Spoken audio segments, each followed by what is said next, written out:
So, me as a feminist, I can say I really liked the movie a lot because I understood the women so well. Yeah. And it shows, again, it was then and it's still, that women are judged by their appearance, right? Yeah. So I learned that you said you had the first experience like that when you did Pirates of the Caribbean, right? No, I think just that I was aware. I became aware of it when I was about 18, that I was very much, and it wasn't anything particularly to do with that film per se. It was more like you're suddenly in a world where you're the pretty girl, and how lucky that you're the pretty girl, but the assumption is that you're stupid. Nobody wants to hear what you have to say. I mean, my God, you don't have anything to say. They just want you to be, you know, that. And so I think that was the first time that I was super aware of it. But I feel like 18 is around probably, maybe it's a bit earlier now, maybe it's more like 16, 17. For most girls is when they suddenly become aware that it's like the way they look is what they are entirely judged on, both positively and negatively. Like you say, nothing against the pretty girl, but you know, it always implies immediately, like you say, you're stupid. Well, I mean, I think, and that was really, I found that very shocking because I was always, you know, a pretty straight A student. So at school, I'd come from being a mixed school where I was always around the top of the class. So I'd always been judged on that I was clever.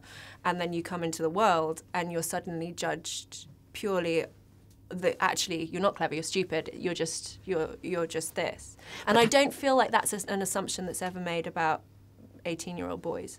Never, ever. No. And you know, but how did you deal with it then? Did you get mad, or when you were aware of that, you know? I mean, yeah, of course they get, you know, you spend years grappling, and I think that's what, you know, there's a couple of things in this film where she tries to talk, she gets into university. The first thing is that there's a panel and she's the only woman in the room, and it's entirely this group of men that are asking her about her childcare situation, which again would never happen to a guy. And then, you know, she gets into university and she's trying to speak in this class and they literally won't let her speak. You know, which is something that every single woman has dealt with. And as you get older, you learn how to deal with those situations. You learn that actually you haven't just been stupid and you haven't gone completely crazy, that you've literally got a group of guys who aren't willing at that moment to listen to a female point of view, you know, and as you get older, you get better at getting your voice heard. But that's certainly something that's not taught at school. But like, how do you teach your girls, you know? Your mother now, and they look up to you, and if they pose, like in the movie when she looks at the girl like, oh my God, now she, you know, how do you try to keep them sane in that way, you know? I mean, I think you have to keep the conversation going. My girls are a bit young at the moment. One's 4 and one's 5 months. So, you know, I mean, but it does start there.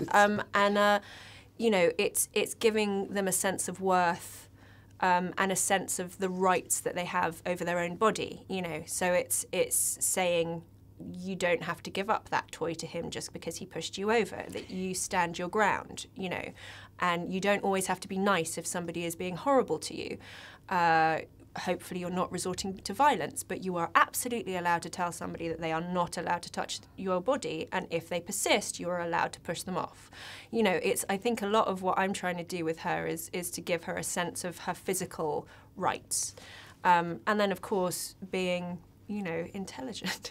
Like, she's a very clever girl. So saying, you know, you're so clever. You're not trying to say, you know, oh, look at you in the pretty dress. I occasionally do that because she looks great in the pretty dress, but, you know, but equally there's got to be an amount of the I have like 5 godchildren, and I hate myself when they say to the girls always, oh, you're so sweet, you're so pretty. I know. Then immediately say, and you're very smart and very, you know. To the boy, yeah. But say that to the girls also, you're smart, you're courageous, you know, and give them also, that's values which are important. Yeah, I mean, I think I'm really interested in that we always tell girls to be kind and to be considerate, and we don't tell that to boys in the same way. And I've been really interested in that, and I find myself, you know, really doing that a lot, and then suddenly going, wait, you don't need to be kind to that guy because he's just pushed you. You don't. You know, you need to tell him that that's absolutely unacceptable. And you sort of think, you know, the amount of times that we apologise, and it starts from that big of telling girls to be nice, telling girls to be quiet, telling girls, you know, all the rest of it.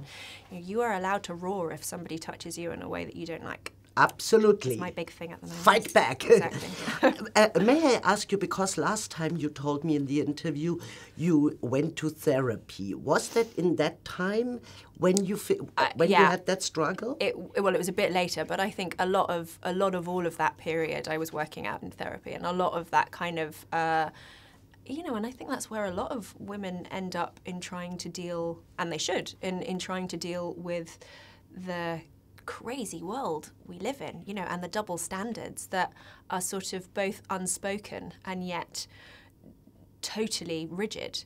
I think it's a very complicated world, and I think probably it always has been to be a woman in. I think we don't know what the rules are, and yet we're always told that we're breaking them, or in some way that we're not achieving what we're meant to be achieved, at which are impossible targets. We're held to a different standard than men, and I think that's very difficult to navigate. Absolutely. And last thing, and it's always the women who go to therapy and never the men. It's very often the case I see that around me. Women are much more open for that, to heal themselves and to, take the problems in their own hands. I totally agree.